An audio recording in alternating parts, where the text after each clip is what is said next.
اللہ تبارک و تعالی نے اسلام کو جب کامیابیاں اور کامرانیاں عطا کیں اور نبی پاک صلی اللہ تعالی علیہ وسلم کے دین کو اللہ نے غلبہ عطا کیا تو 9 ذی الحج میں حج فرض کیا گیا۔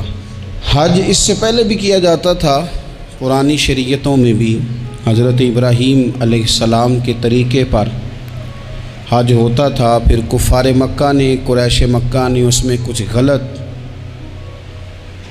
رسومات شامل کر دیں، کپڑے اتار کر معاذ اللہ کعبے کا طواف کرنا، قربانیوں کا گوشت خانہ کعبہ کی دیواروں سے ملنا، اور بھی کئی بیہودہ رسومات اس پاکیزہ اور خوبصورت عمل کا حصہ بنا دی گئیں۔ پھر 9 ذی الحج کو حج فرض ہوا۔ نبی پاک صلی اللہ تعالی علیہ وسلم نے حضرت ابو بکر صدیق کو امیر حج بنا کے رخصت فرمایا۔ دیکھیں کہاں کہاں محبوب انہیں اپنا نائب بناتے ہیں۔ اب 9 کو تو حضور نے حضرت ابو بکر صدیق کو امیر حج بنایا اور پھر اعلان فرمایا، جہاں جہاں مسلمان آبادیاں تھیں وہاں اعلان کر دیا گیا کہ آئندہ سال رسول پاک علیہ السلام خود حج کے لیے تشریف لے جائیں گے۔ اب ایک بڑی تعداد مسلمانوں کی جمع ہونے لگی۔ ذی قعدہ کے آخری ایام میں ہزاروں کی تعداد میں لوگ مدینہ شریف میں جمع ہو گئے۔ ظہر کی نماز کی ادائیگی کے بعد سیرت نگار کہتے ہیں کہ 28 ذی قعدہ تھی، نبی پاک علیہ السلام ظہر پڑھ کے حج کے لیے نکلے، اور جہاں آج ذوالحلیفہ ہے، ابیار علی جس جگہ کو کہتے ہیں، میقات مدینہ بھی کہا جاتا ہے، وہاں اللہ کے محبوب نے پہلے رات گزاری۔ وہیں پہ نبی پاک صلی اللہ تعالی علیہ وسلم نے احرام باندھا، حضور تشریف لے گئے۔ یہ حج قران تھا۔ نبی پاک صلی اللہ تعالی علیہ وآلہ وسلم کے ساتھ اس طرح لوگ امڈ کے آئے، جہاں جہاں سے لوگ تھے مسلمان وہ سارے جمع ہوئے حضور کے ساتھ اللہ کی بارگاہ میں حاضر ہونے کے لیے۔ 1,40,000 صحابہ، یہ ایک ہی دفعہ صحابہ کا اتنا بڑا مجمع جمع ہوا ہے، ایک ہی دفعہ۔ اور حضور علیہ السلام کی خواہش تھی کہ یہ سارے لوگ وہاں پہنچیں۔ محبوب کریم علیہ السلام 4 ذی الحج کو حضور علیہ السلام نے طواف کیا، صفا مروہ کیا، احرام نہیں کھولا، قربانیاں ساتھ تھیں، چونکہ یہ حج قران تھا۔ اللہ کے رسول صلی اللہ تعالی علیہ وآلہ وسلم نے پھر 8 ذی الحج کو ظہر کی نماز جا کے منا کے میدان میں ادا کی۔ 9 ذی الحج کو مسجد نمرہ کے پاس کوہ صبیر پر جب سورج کی کرنیں چمکیں، قربان جائیں کیا نظارہ ہوگا۔ لبیک لبیک کی صدا آ رہی ہے، دے کون رہے ہیں؟ مدینے والے محبوب صلی اللہ علیہ وسلم۔ حضور اس لشکر حسن کو لے کر، اس نور بھرے قافلے کو لے کے، یہ کون ہیں جو حضور کے ساتھ سارے نکلے ہیں؟ یہ کون ہیں سارے؟ یہ وہ فیروز بخت سعادت مند لوگ ہیں کہ ان میں سے جس نے ایک دفعہ بھی ایمان کی حالت میں حضور کو دیکھا اور پھر خاتمہ بالخیر بالایمان کے ساتھ دنیا سے رخصت ہوئے، یہ وہ لوگ ہیں کہ ولی اگر 60 سال بھی سارا دن روزہ رکھے، ساری رات نفل پڑھے، ہر برائی سے بچے، لیکن پھر بھی کسی صحابی کے قدموں کی خاک تک کو نہیں پہنچ سکتا۔ اور صحابی زیارت سے بنتا ہے، ولی عبادت سے بنتے ہیں۔ نبی پاک صلی اللہ تعالی علیہ وسلم کے وہ سارے صحابہ کون ہیں؟ الصحابہ النجوم، یہ حضور کی چاروں جانب یہ چمک رہے ہیں، انہیں خود میرے نبی پاک نے ستارے فرمایا ہے۔ ایک سمت علی، ایک سمت عمر، صدیق ادھر، عثمان ادھر۔ ان جگمگ جگمگ تاروں میں بھلا مہتاب کا عالم کیا ہوگا؟ اور ہر کوئی فدا ہے بن دیکھے تو پھر دیدار کا عالم کیا ہوگا؟ تو نبی پاک صلی اللہ علیہ وسلم نے یہ وہ موقع تھا، 9 ذی الحج میدان عرفات، حضور صلی اللہ علیہ وسلم نے ظہر کی نماز ادا فرمائی اور پھر کچھ توقف کے بعد حضور کے لیے اونٹنی پر کجاوا سجایا گیا۔ حضور اپنی کسوا نامی اونٹنی پر سوار ہوئے، میرے محبوب نے خطبہ دینے کا ارادہ فرمایا۔ رب کریم نے ارشاد فرمایا الیوم اکملت لکم دینکم، آج میں نے تمہارے لیے تمہارا دین مکمل کر دیا ہے، مکمل ہو گیا دین، اس کے بعد کوئی اور دین نہیں آئے گا۔ اس آیت نے بتا دیا کہ حضور آخری نبی ہیں، دین مکمل ہو گیا، اب کسی اور پیغمبر کی، رسول کی، دین کی، کتاب کی ضرورت باقی، آج میں نے تمہارے لیے تمہارا دین مکمل کر دیا۔ اور کیا خوبصورت لفظ ہیں قرآن پاک میں فرمایا وَأَتْمَمْتُ عَلَيْكُمْ نِعْمَتِي، اور آج میں نے تم پر اپنی نعمتیں تمام کر دی ہیں، نعمتیں مکمل کر دی۔ وَرَضِيتُ لَكُمُ الْإِسْلَامَ دِينًا، اور اللہ فرماتے ہیں میں نے تمہارے لیے دین اسلام کو پسند کیا ہے، یہ میری رضا ہے، یہ دین اسلام تمہارے لیے پسند کیا ہے۔ کوئی بندہ ساری زندگی مخلوق کی خدمت کرے، ساری زندگی رستوں سے کانٹے اٹھائے، ساری زندگی خیر کا کام کرے، کسی کو تکلیف نہ دے، لیکن اگر مسلمان نہیں نا، اگر کلمہ نہیں نہ پڑھتا تو اس کی ساری عمر کی خیر بھی کسی کام کی نہیں۔ اس لیے کہ رب فرماتا ہے جڑ دین اسلام ہے، جڑ ہوگی تو پھر شاخیں قبول کی جائیں گی نا، تو اگر جڑ ہی سرے سے نہیں ہے تو خیر کرنے کا معنی، کچھ لوگ کفار کی، مشرکین کی تعریف کرتے ہیں کہ جناب بلے بلے اتنے ویلفیئر کام ہو رہے ہیں، تو یاد رکھو سب سے ضروری جڑ ہے۔ قرآن پاک میں رب تعالیٰ نے منافقین، مشرکین اور کفار کے اعمال کی بنیاد اس طرح کی بتائی ہے کہ جس طرح پتھر پر تھوڑی گرد پڑ جائے، ذرا ہوا کا جھونکا ہے یا بارش آئے تو پتھر صاف کا صاف ہو جاتا ہے، ان کے اعمال اس طرح کے ہیں۔ اس خیر کا کیا مطلب کہ جس خیر میں ایمان ہی شامل نہیں؟ جب تک بندہ مومن نہ ہو اس کا کوئی عمل بھی اللہ کی بارگاہ میں قابل قبول نہیں ہوتا۔ یہ آیت نازل ہو گئی، فرمایا دین مکمل ہو گیا۔ او میرے بھائیو، خدا را سوچو، کوئی شے مکمل نہیں دنیا میں، کوئی شے بھی، کروڑوں کا مکان بنا لو پھر بھی کوئی نہ کوئی نقص نکل ہی آتا ہے، کوئی دنیا میں شے مکمل ہے ہی نہیں۔ اگر کوئی شے مکمل ہے تو وہ مدینے والے رسول کا دین مکمل ہے، مکمل۔ جب ہم کہتے ہیں نا مکمل دین تو لوگ سمجھتے ہیں تو شاید سادی سی بات ہے، یہ وہ والی بات ہے جو دنیا میں کہیں نہیں پائی جاتی۔ جب یہ آیت نازل ہوئی تھی نا، تو بخاری میں موجود ہے، ایک بہت بڑا یہودیوں کا عالم حضرت عمر فاروق رضی اللہ تعالیٰ عنہ سے کہنے لگا یہ جو تم پر آیت نازل ہوئی ہے نا کہ دین مکمل ہو گیا، یہ اگر ہم پر نازل ہوتی نا تو جس دن یہ آیت نازل ہوئی ہوتی ہم نے ہر سال اسی دن کو عید بنا لینا تھا کہ دین مکمل ہو گیا، الیوم اکملت لکم دینکم، دین مکمل ہو گیا، ہم تو عید بنا لیتے۔ تو حضرت عمر کہنے لگے ہم پر بھی بڑا فضل ہے، جس دن آیت نازل ہوئی تھی عرفہ کا دن بھی تھا اور جمعے کا دن بھی تھا، ایک نہیں دو عیدیں تھیں مسلمانوں کی، دو عیدیں تھیں مسلمانوں کی، دو۔ عزیز بھائی، دین مکمل اللہ نے دیا۔ اور حضرت عبداللہ ابن عباس رضی اللہ تعالیٰ عنہ نے تو ایک مقام پہ اس کا ذکر بھی کر دیا، جب ان سے کسی یہودی نے کہا نا یہ آیت ہمیں ملتی تو ہم عید مناتے، تو فرمایا تم ایک مناتے نا، ہماری دو تھیں اس دن۔ جمعہ بھی تو مسلمانوں کی عید کا دن ہے نا۔ بہت سارے لوگ ہیں بیچارے جو کہتے ہیں اسلام میں عیدیں صرف دو ہیں، اور وہ بھی صرف پریشانی انہیں عید میلاد النبی والے دن ہوتی ہے، اس کے آگے پیچھے نہیں ہوتی۔ حالانکہ نبی پاک علیہ السلام نے کہا ہر جمعہ بھی عید ہے، خود حضور نے فرمایا، لیکن وہ اڑ جاتے ہیں کہ نہیں عیدیں صرف دو ہی ہیں۔ بھائی آپ یہ کہہ سکتے ہیں کہ اسلام کی معروف عیدیں دو ہیں، اپنے معنی اور مفہوم کے لحاظ سے جس کو یوم عید کہا جائے وہ عیدیں دو ہیں۔ تو نبی پاک صلی اللہ تعالیٰ علیہ وسلم نے میدان عرفات میں خطبہ دیا۔ یہ جو واعظ و نصیحت ہے نا، خطبہ، تقریر، یہ دنیا کر رہی ہے، کرتی رہے گی، کرتی چلی آئے گی، اور اس کو میرے نبی پاک علیہ السلام نے پسند فرمایا۔ خیر کی بات کرنے والے کو حضور نے دعا دی، محبوب فرمانے لگے اللہ جو میری حدیثیں یاد کر کے آگے پہنچائے اس کے چہرے کو تر و تازہ رکھنا۔ یہ ابلاغ دین بہت بڑی بات ہے اگر کوئی خلوص نیت سے کرے۔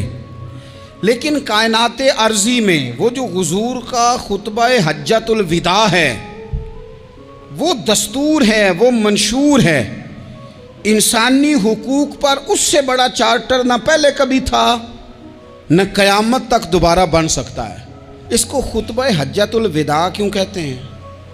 ایک تو مطلب یہ کہ حضور نے یہی آخری حج کیا، اور دوسری بات یہ تھی کہ اس خطبے کے تھوڑے ہی عرصے بعد میرے نبی پاک نے وصال ظاہری فرمایا، اور اس خطبے کو رسول پاک صلی اللہ تعالیٰ علیہ وسلم نے شروع کہاں سے فرمایا؟ یہ خطبہ دیکھیں شروع کہاں سے ہو رہا ہے۔ انسان دنیا میں ملتا بھی ہے، جدا بھی ہوتا ہے، یہ جو جدائی کا وقت ہوتا ہے نا، جدائی کا، شاید بڑی سوچ سمجھ کے کہا تھا حضرت میاں صاحب نے، بڑی غور کر کے انہوں نے کہا تھا کہ دریا کنڈے روخ نہ لائیے، جو آوے روڑ جاوے۔ آپ میدان میں درخت لگاتے ہیں تو کبھی پھل گرتا ہے تو زمین پہ گرتا ہے، اٹھا لیتے ہیں، اگر دریا کے کنارے ہو تو وہ تو دریا میں گرے گا اور روڑ جائے گا، چلا گیا، بہہ گیا۔ فرمانے لگے دریا کنڈے روخ نہ لائیے، جو آوے روڑ جاوے، تے پردیسی نال نہ یاری لائیے، او دا جدوں دل کرے ٹر جاوے، وہ تو چلا جاتا ہے۔ یہ خطبہ شروع کہاں سے ہو رہا ہے؟ یعنی ابھی آغاز کلام ہے، بات آگے آئے گی، آغاز کلام ہے۔ میں کہہ چکا ہوں ولی شاید عبادت کر کے بنے، تقوی اختیار کر کے بنے، ولی اللہ کی حرام کردہ ہر شے سے اجتناب کر کے بنے، وہ جس میں شبہ ہے اس سے بھی بچے تو پھر ولی بنے۔ لیکن صحابی تو حضور کی زیارت سے بنتا ہے نا، نبی پاک کی زیارت سے بنتا ہے، اور صحابہ تو وہ صحابہ تھے جن کی ہر صبح عید ہوتی تھی، خدا کا قرب حاصل تھا، نبی کی دید ہوتی تھی۔ وہ تو اس طرح کا ماحول تھا کہ نبی پاک نے فرمایا حضرت ابو ہریرہ سے یہیں بیٹھے رہتے ہو، تھوڑا ذرا کبھی کوئی کام بھی کر لیا کرو، وقفے سے ملنے سے محبت بھی بڑھتی ہے۔ تو حضرت ابو ہریرہ اٹھے اور ستون کے پیچھے سے ہو کے واپس آ گئے، فرمایا آ گئے ہو؟ عرض کی حضور دل ہی نہیں لگتا تو جائیں کہاں؟ وہ جو حضور سے آ کے کہتے تھے نا یا رسول اللہ صلی اللہ علیہ وسلم، حضرت صوبان بن مالک، حضور نے فرمایا پریشان دکھائی دیتے ہو، کہا یا رسول اللہ ایک بات پریشان کرتی ہے۔ کہا وہ کیا؟ عرض کی حضور دل بے چین ہوتا ہے تو زیارت کو آ جاتا ہوں، آج ایک عجیب خیال آیا ہے، عجیب خیال آیا ہے، اور اس نے عجیب رنگ طبیعت میں بھر دیا ہے۔ فرمایا تمہیں کیا خیال آیا؟ عرض کی یا رسول اللہ صلی اللہ علیہ وسلم آج خیال آیا ہے کہ صوبان ہے، تو حضور کا غلام ہے، جنت تو حضور کے صدقے ملے گی، لیکن یہ ہے کہ حضور تو ہوں گے نا نبیوں کے ساتھ، تجھے ملے گی پر ملے گی تو غلاموں کے محلے میں نا۔ تو دل میں خیال آیا کہ وہاں زیارت بھی ہوگی کہ نہیں؟ او جنت میرے کس کاری جتھے یار نظر نہ آوے، زیارت بھی ہوگی کہ نہیں؟ حضور کی بارگاہ میں جب حضرت صوبان نے عرض کی تو رب کریم نے فرمایا محبوب جو تیری اور تیرے رب کی اطاعت کرے نا، اولئک انعم اللہ علیہم من النبیین والصدیقین والشہداء والصالحین، فرمایا ان کو اللہ نبیوں کے، صدیقین کے، شہداء اور صالحین کے ساتھ ہی جنت میں اکٹھا فرمائے گا، وہ اکٹھے رہے۔ تو جن کو تو جنت میں بھی حضور کی زیارت کے بغیر چین نہیں تھا، ان کو حضور نے خطبہ حجۃ الوداع شروع کرتے وقت پہلا جملہ پتہ کیا کہا؟ حضور اونٹنی پہ ہیں، احرام باندھا ہوا ہے، 1,40,000 کم و بیش غلام سامنے کھڑے، عرفات کا میدان۔ محبوب فرمانے لگے پہلا جملہ، جو درد والے تھے وہ تڑپ گئے، یہ سارے درد والے تھے لیکن کچھ زیادہ مزاج شناس تھے۔ محبوب نے پہلا جملہ کہا، حضور فرمانے لگے لوگو جس طرح آج اکٹھے ہوئے ہیں شاید اس کے بعد دوبارہ ہم اکٹھے نہ ہوں۔ پہلا اعلان ہی کر دیا کہ یہ تمہارے ساتھ جو آج خطبہ ہے نا، اس میں اشارہ دے دیا کہ دوبارہ نہیں جمع ہوگے، اگلا حج نہیں کرنا، بس ختم ہوئی بات، یہ آخری پہلی بات ہی حضور نے یہ بیان کی۔ اب وہ اتنے دل نرم ہو گئے حضور کی بات سن کے، آنکھوں میں آنسو اس طرح آ گئے، طبیعت کا میلان اتنا بڑھ گیا کہ ہر ایک کا دل کشکول بن گیا، ہر طرف سے آہیں اور سسکیاں ہیں کہ حضور کے وہ جملے یوں صحابہ لے رہے تھے جب آپ سے کوئی کہہ دے کہ بھائی یہ وقت بس آخری ملاقات کا ہے، تو پھر انہوں نے وہ تو حضور کی ہر بات ہی توجہ سے سنتے تھے، پر یہاں جو انداز بن گیا وہ انوکھا بن گیا۔ فرمایا شاید دوبارہ ملاقات نہ ہو۔ پھر میرے کریم محبوب صلی اللہ تعالیٰ علیہ وسلم نے فرمایا جس طرح تمہارے لیے یہ شہر حرمت والا ہے، مکہ حرمت والا ہے نا، ایک نیکی کرو تو مکے میں